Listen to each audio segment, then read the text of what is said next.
Estamos celebrando hoy el Día del pronto Padre. Pueden llegar recuerdos, pueden llegar lágrimas, puede llegar a la mente muchas otras cosas, pero pueden llegar también abrazos, pueden llegar reconocimientos. Es un día donde llegan muchas cosas a la vida de cada uno de nosotros.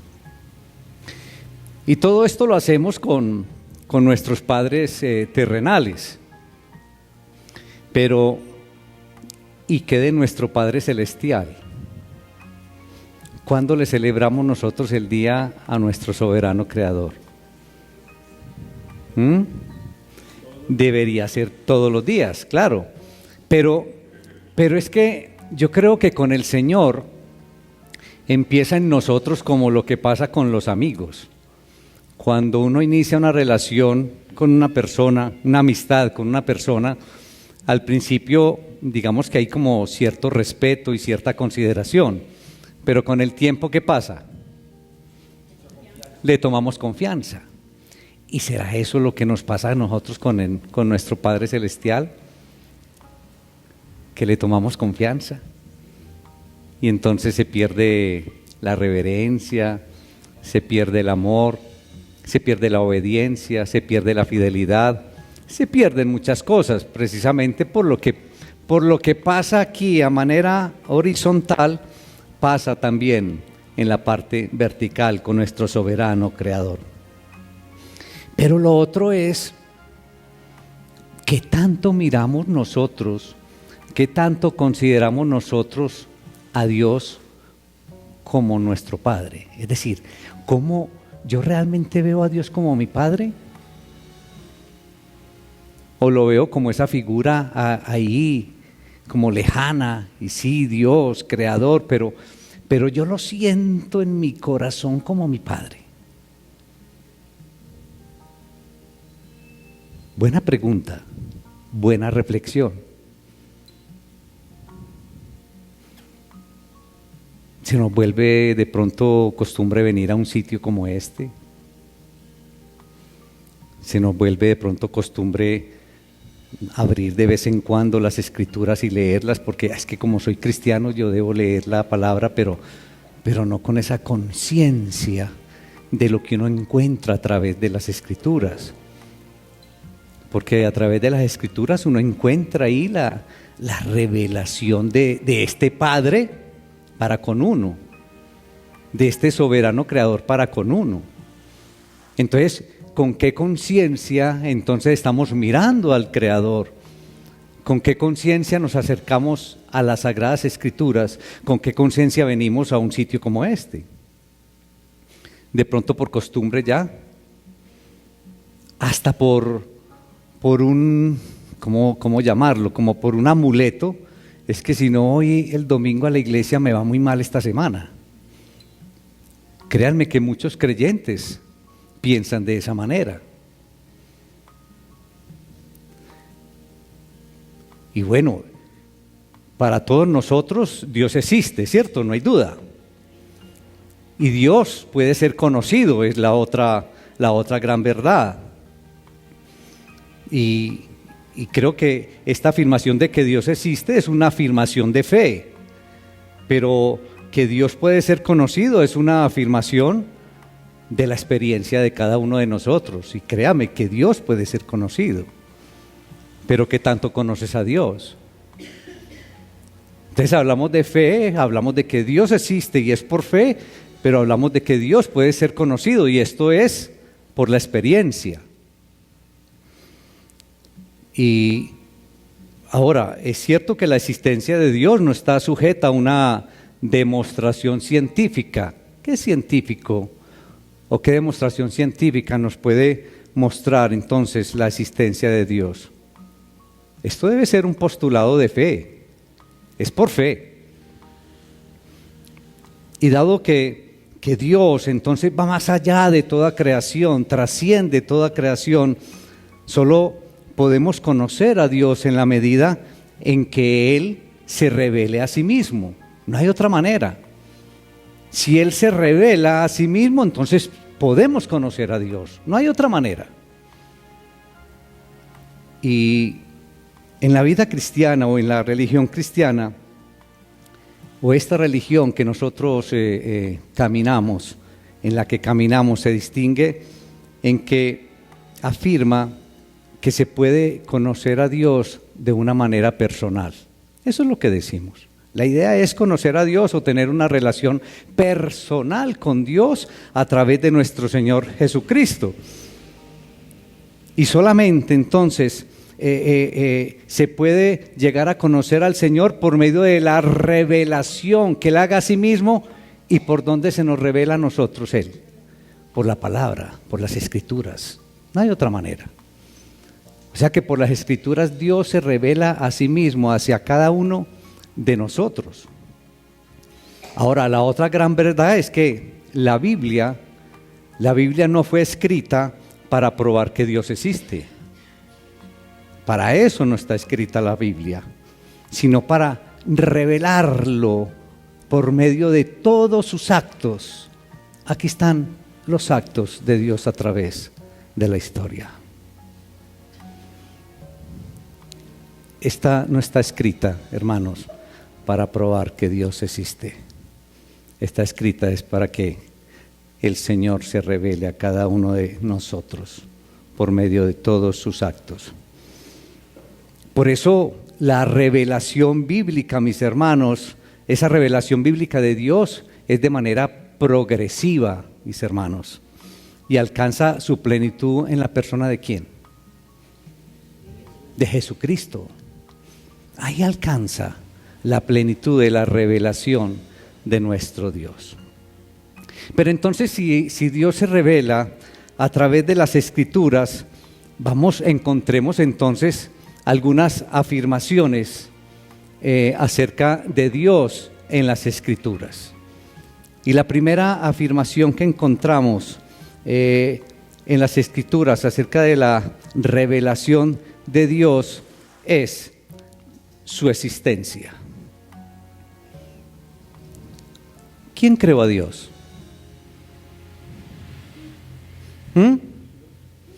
Dios existe por sí mismo. Dios existe por sí mismo, hermanos.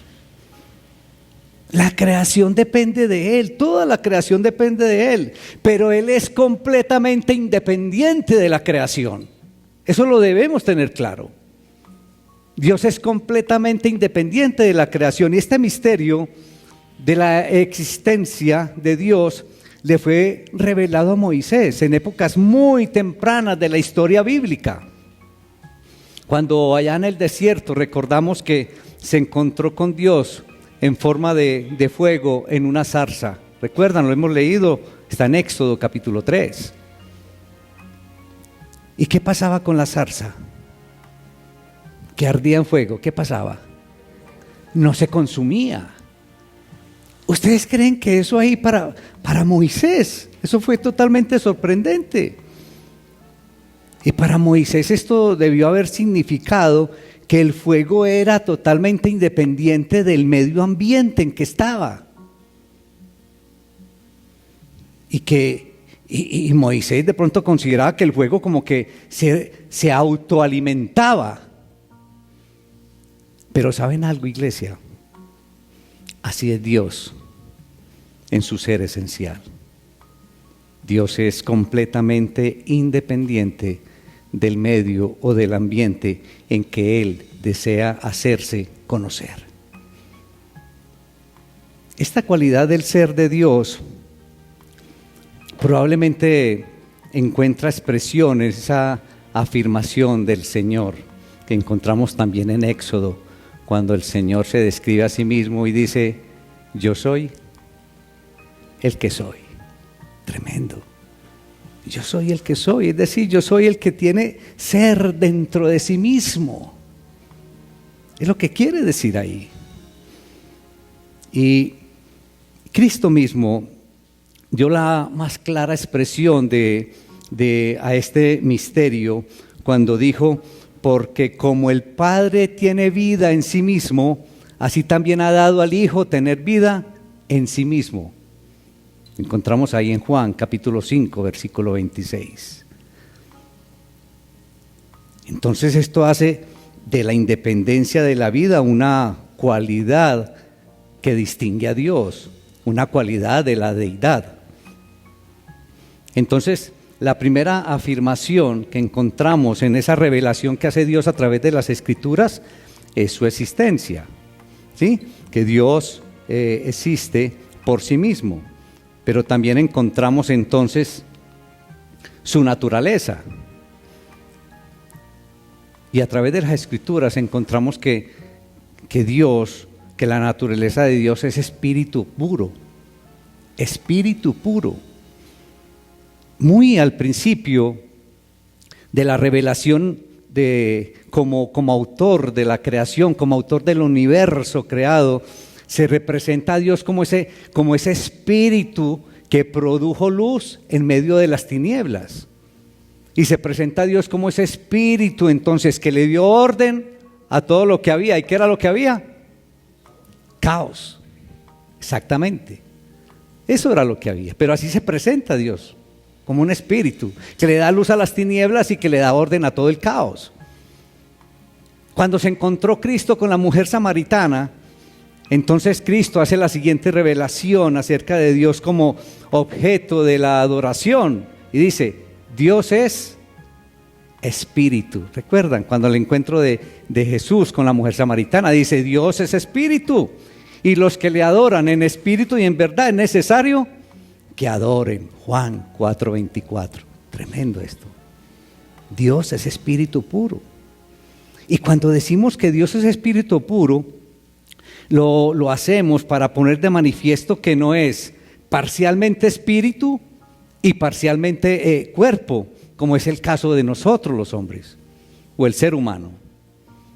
Es espíritu simplemente sin forma ni partes, razón por la cual pues no tiene presencia física. Entonces, cuando en la Biblia encontramos que Dios tiene ojos, que Dios tiene manos, que Dios tiene pies, lo hace ahí como en un intento de transmitir la idea de que está dotado, de que Dios está dotado de las facultades que corresponden a estos órganos que se enumeran. Porque si no habláramos de Dios en términos físicos, entonces no podríamos hablar de Dios de ninguna manera.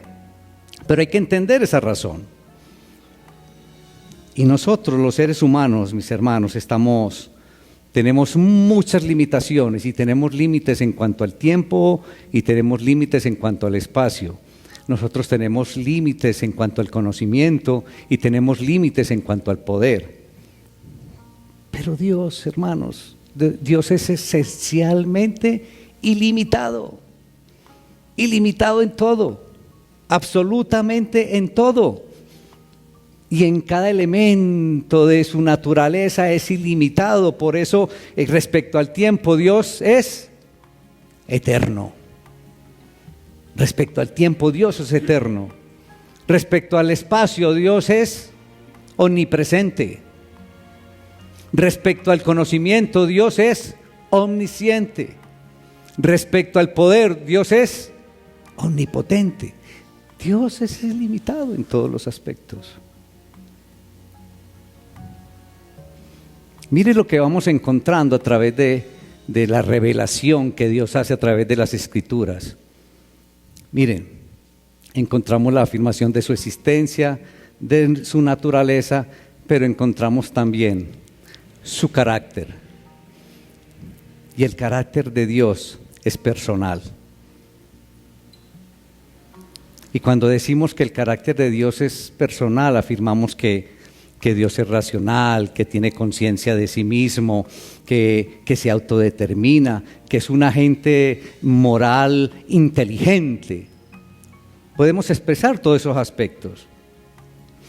Y el Antiguo Testamento nos revela un Dios personal, pero en función de su propia autorrevelación y de las relaciones entre su creación o sus criaturas y Él. Pero en el Nuevo Testamento muestra claramente que Cristo hablaba con Dios en términos que solo resultan significativos de una relación de persona a persona, porque así hablaba Jesús en su ministerio terrenal. Por eso decimos que Dios es personal, y así lo vemos reflejado en Jesús, en esa relación de Jesús con Dios. Y cuando hablamos entonces de carácter, podemos hablar de los atributos de Dios, los cuales aparecen en el contexto de las necesidades de su pueblo. Es decir, los atributos de Dios aparecen en cada uno de nosotros cuando aparecen en nosotros, ¿qué? Las necesidades. Entonces, por ejemplo, el atributo de la compasión viene a nosotros en medio del ¿qué? Ayúdenme. En medio del sufrimiento. Y el atributo de la paciencia y la tolerancia aparece en aquello que merece castigo, y entonces aparece la paciencia y la tolerancia de Dios. La gracia aparece en presencia cuando está el pecado o la culpa, y la misericordia frente a lo que no se merece, y ahí aparece la misericordia de Dios. Pero algo importante a resaltar frente a los atributos de Dios es que no hay un atributo de Dios que sea más grande que otro atributo. No hay un atributo de Dios que sea mayor que otro atributo. Es decir, nunca puede ser el amor más grande que la justicia o mayor que la justicia, ni es mayor la misericordia que la rectitud de Dios. Pero si habláramos de un atributo que reuniera todos los atributos de Dios, ¿qué piensan ustedes que puede reunir todos los atributos de Dios? No, porque acabamos de decir que no hay un atributo mayor que otro, pero podríamos decir que los podríamos reunir en la santidad, porque el amor de Dios, ¿cómo es? Santo. ¿Cómo es la compasión de Dios? Santa. ¿Cómo es la sabiduría de Dios? Santa. Podríamos decir que se podrían resumir en la santidad de Dios. ¿Qué otra afirmación encontramos en esa revelación que hace Dios a través de las Escrituras y es su voluntad? ¿Y cómo es la voluntad de Dios? Porque es que en cuanto a la voluntad, Dios es soberano. Dios es soberano. Dios entonces prepara sus planes, Dios prepara sus proyectos y los lleva a cabo entonces en el momento que Él considera adecuado y a la manera en que Él considera que es adecuada. Ahí está su soberanía. Y sin embargo, tenemos que afirmar también y tener la claridad de que la soberanía o la voluntad de Dios no es arbitraria, sino que actúa en completa armonía con su carácter. O sea que en eso tiene una gran diferencia todos nosotros, que cómo obramos nosotros en tantas ocasiones de una manera arbitraria, pero el Señor no es así. Él siempre obra en armonía con su carácter. Pero ¿saben algo, hermanos?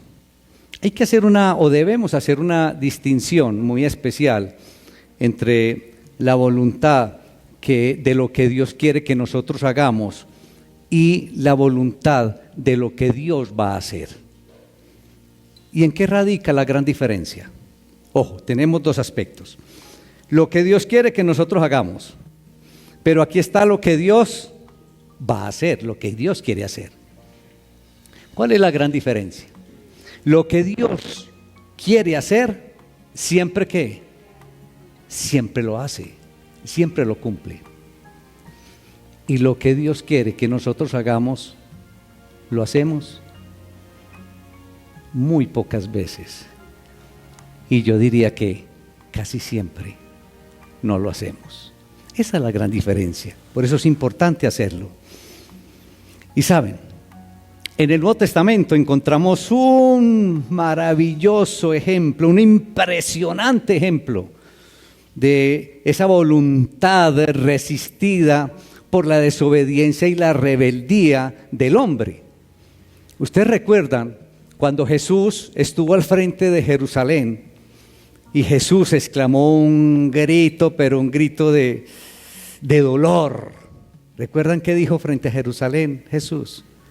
Que le dijo al pueblo: ¿cuántas veces quise juntar a tus hijos como la gallina junta a sus polluelos debajo de sus alas. ¿Y cómo terminó esa frase? Y no quisiste. Le estaba diciendo al pueblo de Jerusalén: ¿cuántas veces quise juntar a tus hijos, como la gallina junta a sus polluelos debajo de sus alas, pero no quisiste? ¿Sabe cuántas veces nosotros no queremos hacer la voluntad de Dios? Igual que Jerusalén en aquella época, mis hermanos. Y saben algo, hermanitos, de la misma manera que las aves encuentran libertad en el aire, de la misma manera que los peces encuentran libertad en el mar, el hombre encuentra su verdadera libertad en la voluntad de Dios que lo creó para él. En la voluntad de Dios está nuestra verdadera libertad, iglesia. Miren todas las afirmaciones que encontramos en la revelación que hace el Creador a través de las Escrituras. Encontramos también su subsistencia. Entonces, ¿qué encontramos ahí? En la vida esencial de Dios es una comunión, una común unión. Y esta es quizás la revelación más grande, quizás la revelación suprema de Dios que nos ofrecen las Escrituras de la vida de Dios, que la vida de Dios es eternamente y dentro de sí mismo una comunión entre tres personas y a la vez perfectamente se distinguen la una de la otra. ¿De cuáles tres personas estamos hablando? Padre, Hijo y Espíritu Santo. Es la común unión. Y eso nos lo revelan las Escrituras. Pero ¿saben qué es lo más importante y lo más hermoso que debemos tener en cuenta? Es que esa comunión entre las tres personas, Él no la quiere entregar a nosotros, nos la entregó a nosotros para que hagamos parte de esa comunión. Cuando nosotros recordamos esa orden divina, esa orden de Dios que expresa la voluntad de crear al hombre, recordamos como dijo: hagamos al hombre a nuestra imagen y semejanza. Hagamos al hombre conforme a nuestra semejanza. Esa fue la expresión de la voluntad de Dios. Entonces miren que nos quiso entregar esa comunión que existía entre Padre, Hijo y Espíritu. Hagamos al hombre a nuestra semejanza, conforme a nuestra semejanza. Miren que ahí está. Y claro que el pecado de pronto se perdió esa capacidad de comunión inicial, de esa comunión santa, pero también es cierto que Dios quiere devolvernos esa comunión, hermanitos. Dios quiere devolvernos esa comunión a pesar de esa desobediencia. De ahí entonces la redención, de ahí la restauración, por ese amor que nos tiene y que nos reclama, por ese amor que nos llama a esa común unión, a la comunión. La vida de Dios es una comunión, hermanos, y nos invita a que nosotros participemos de esa comunión. Otra afirmación que encontramos entonces en la revelación que Dios hace a través de sus Escrituras es su paternidad. Y aquí es donde encontramos entonces esa relación a un día como hoy. Porque cuando hablamos de paternidad estamos hablando de padre. De padre. Y ahí encontramos, en esa revelación que Dios hace a través de las Escrituras, encontramos la afirmación de paternidad. Entonces, como Dios es persona, puede tener relaciones personales, claro. Y la más cercana y la más tierna de las cuales es la que Dios es Padre. La más tierna, la más sublime, la más cercana es la que Dios es Padre. Y es la designación, Padre, la designación más común que empleaba Cristo para Dios. Y en teología, entonces esto se reserva para la primera persona de la Trinidad, Padre. Y saben, en las Escrituras uno encuentra 4 tipos de relaciones en las cuales se aplica a Dios el término de Padre, se aplica a su paternidad. La primera que encontramos está la paternidad creadora. Es la relación fundamental entre Dios y el hombre. Un hombre que fue creado entonces a la imagen de Dios mismo. Y entonces se da entonces una relación natural por el don de la vida dada. Ahí se da esa primera relación natural. Cuando uno va al libro de Malaquías, en el capítulo 2, versículo 10, uno encuentra que hay una pregunta ahí en ese libro de Malaquías donde dice: ¿no tenemos todos un mismo Padre? ¿No nos ha creado un mismo Dios? Isaías, en el libro de Isaías, en el capítulo 64, por el versículo 8, encontramos cuando Isaías pide a Dios que no abandone a su pueblo y dice: ahora pues, Jehová, tú eres nuestro Padre, eres nuestro barro y tú el que nos formaste. Mire cómo encuentra uno ahí esa paternidad creadora. Y cuando Pablo también predicó en Atenas, utilizó este argumento para hacer comprender lo irracional del hombre cuando adoraba imágenes de madera e imágenes de piedra.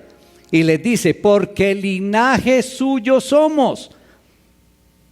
Ahí en Hechos 17, versículo 29, para indicar que el hombre es creación de Dios, porque linaje suyo somos. Hermanos, sin el Padre Creador no habría raza ni familia humana. Pero también encontramos la paternidad teocrática, y que es la relación entre Dios y el pueblo de su pacto. ¿Cuál fue el pueblo de su pacto? Israel. Y bueno, como esta, digamos que podríamos decir que es una relación colectiva y no personal, Israel como pueblo del pacto era la creación de Dios, pero se le pide algo especial, se le pide reconocer y responder entonces a esta relación filial. Y en Malaquías, volvamos a Malaquías capítulo 1, versículo 6, encontramos que el hijo honra al padre y el siervo a su señor. Si pues yo soy padre, ¿dónde está mi honra? Tremendo interrogante. Malaquías 1. El hijo honra a su padre, el siervo a su señor. Si yo soy su padre, ¿dónde está mi honra? Tremendo esto. Tenemos la paternidad generativa, que pertenece exclusivamente a la segunda persona de la Trinidad, designada como Hijo de Dios. Por lo tanto, esta paternidad generativa es única y no se aplica a ninguna otra criatura. Cuando Cristo estuvo en la tierra, Cristo habló con mucha frecuencia de esta relación que era particularmente suya, que era particularmente de Él. Dios era su Padre por generación eterna, lo que expresa una relación esencial y eterna o intemporal, que trasciende no solamente el tiempo, sino que todo esto como que va más allá de la comprensión humana. Nosotros no entendemos muchas de estas cosas. Pero es bien significativo que Jesús, cuando le enseñaba a los 12, nunca le enseñó a los discípulos o les dijo la expresión nuestro Padre como algo común a Él y algo común a sus discípulos. Podríamos decirlo que en esa primera etapa. Pero cuando Jesús resucita, en el mensaje de la resurrección, cuando se encuentra con María Magdalena, hay una expresión o dos expresiones muy especiales. Ya Jesús se expresa de otra manera. Cuando ustedes van a Juan capítulo 20 versículo 27 van a encontrar que Jesús le dice a María Magdalena, mi Padre, y luego le dice, vuestro Padre. Si ven ahí como ya, como articula, como hila esto, eso es una hermosura y eso es muy profundo, muy profundo.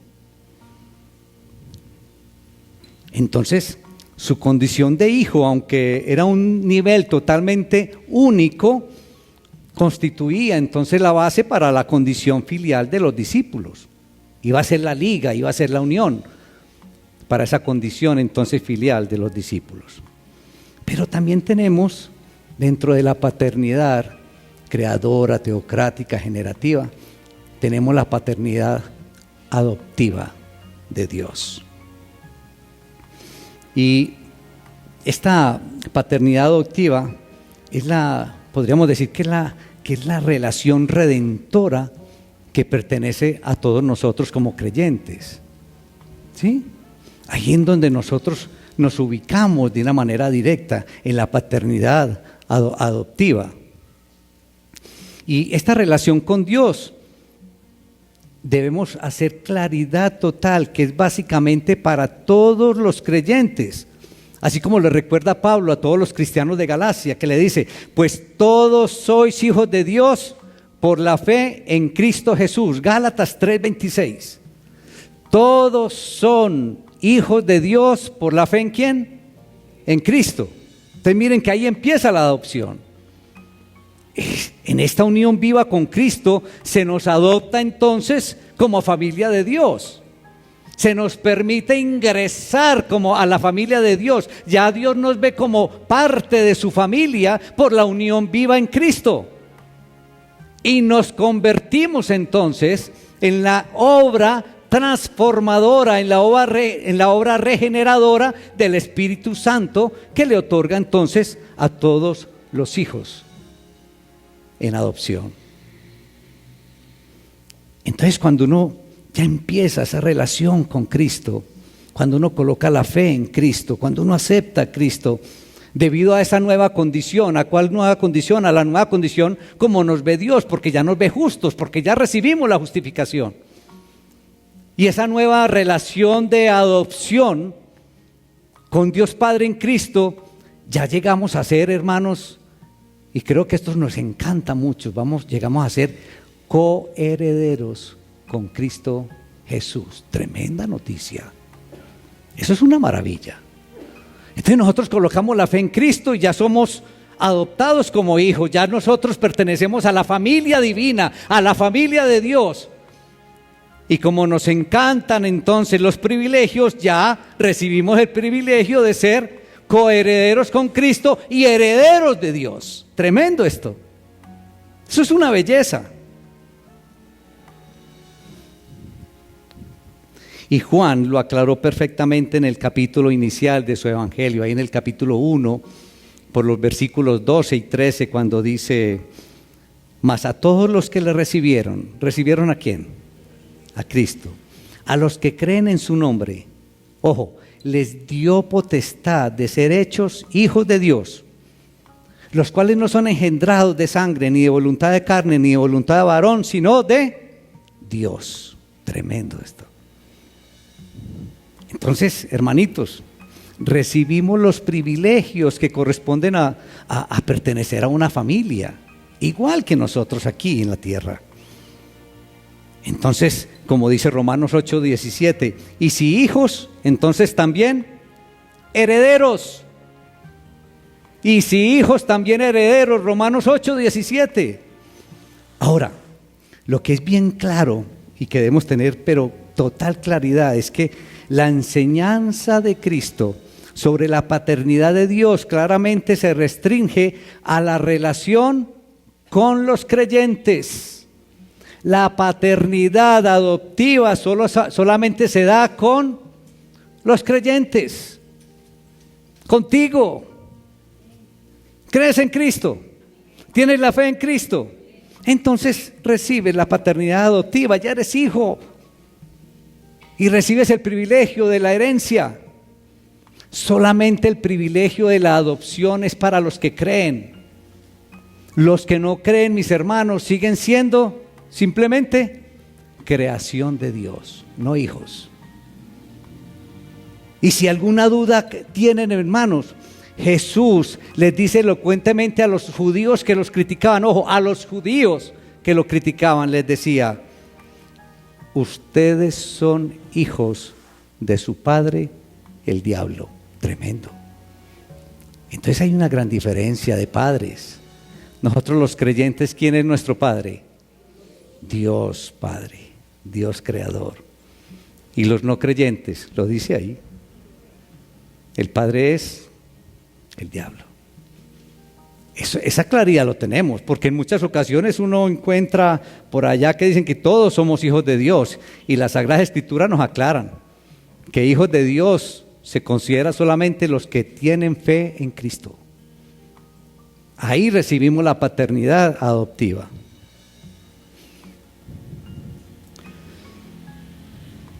Un día como hoy, hermanos, estamos reconociendo el valor de nuestros padres terrenales. Les decía al inicio que para aquellos que solamente tenemos el recuerdo de del Padre, pueden haber recuerdos gratos, pueden haber recuerdos no tan gratos, puede haber llanto, puede haber dolor. Y los que tenemos de pronto el privilegio de tenerlo vivo, podemos hacerle un reconocimiento, darle un abrazo, darle un beso.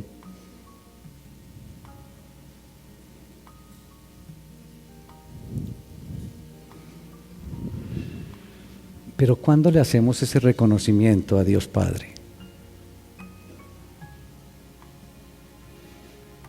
¿Cuándo realmente levantamos los brazos y le manifestamos, como le decía Jesús mismo, que es que nos enseñó?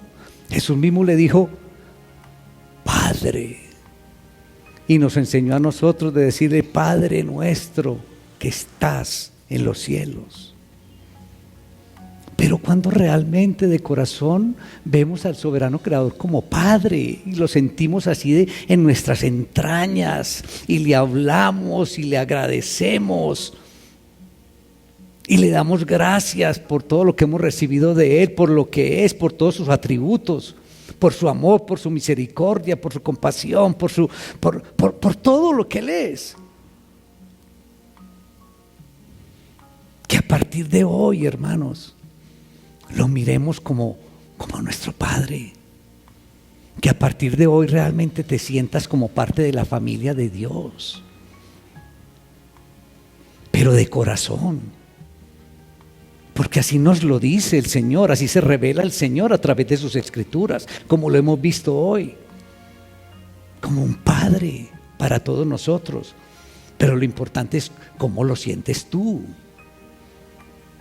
Porque a veces nos acostumbramos, sí, a venir a un sitio como este, pero en el corazón nos sentimos como le decía uno de los discípulos a camino a Emaús, que le dijo al otro: ¿no te ardía el corazón cuando nos abría las Escrituras?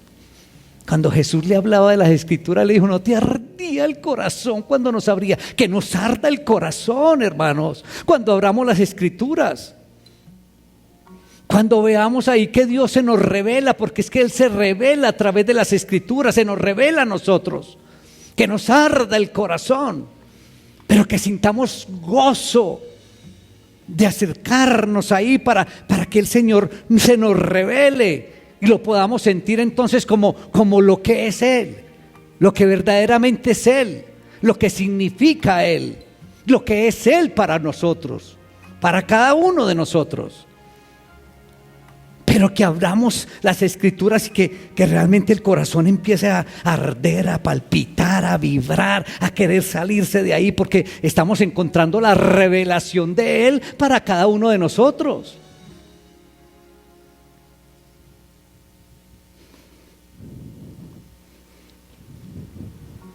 ¿Cómo lo miras? ¿Cómo lo ves realmente? Cierra tus ojos y por un instante piensa, ¿cómo sientes al Dios creador, al Dios personal, a ese Dios que se nos revela a través de las escrituras, en donde podemos ver su existencia, su naturaleza, su carácter, su voluntad, su subsistencia, su paternidad? ¿Cómo lo sientes? ¿Cómo lo miras? ¿Cómo lo percibes?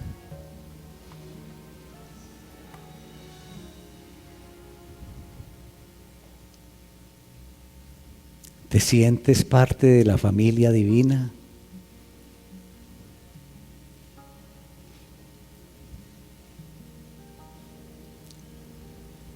¿O solamente piensas en aquello que Dios tiene preparado para ti y solamente te enfocas en una vida eterna? Pero la vida eterna hace parte de todo este engranaje de consideración, de que Él nos vea como hijos, que el Dios te vea como hijo, pero que tú lo veas como padre.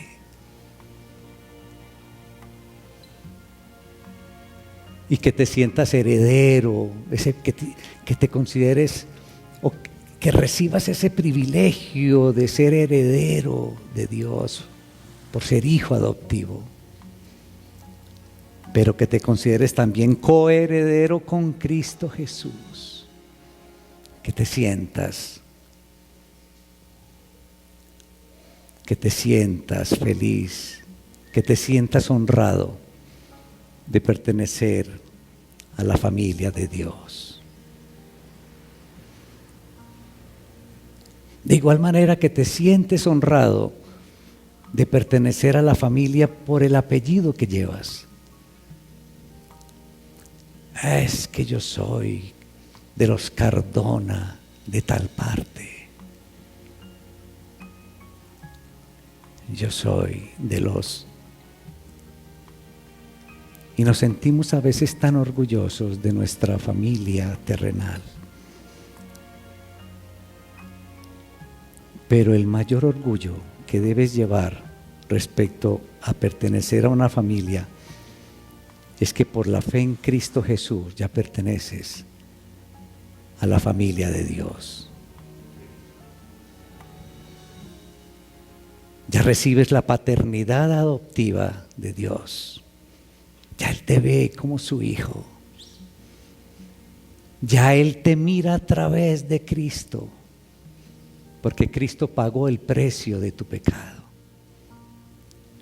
Entonces ya te ve justo, ya te ve sin culpa y te ve como parte de su familia. Falta es que tú lo veas a Él como tu Padre, que te veas como parte de la familia de Dios y que te sientas así, que te sientas orgulloso y que no te pesen los labios ni tu boca para decir yo soy un hijo, una hija de Dios.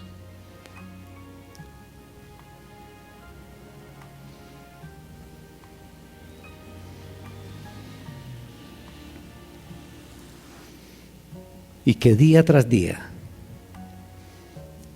que no pase como con el Padre terrenal, que tienes un día al año para reconocerlo,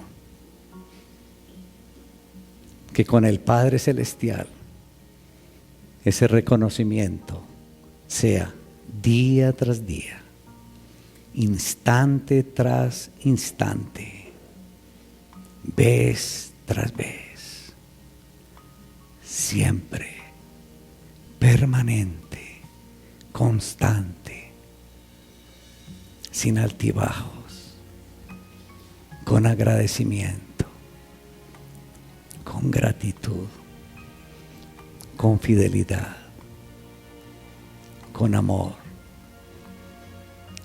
con obediencia a lo que Dios quiere que tú hagas. Dale gracias al Padre Celestial.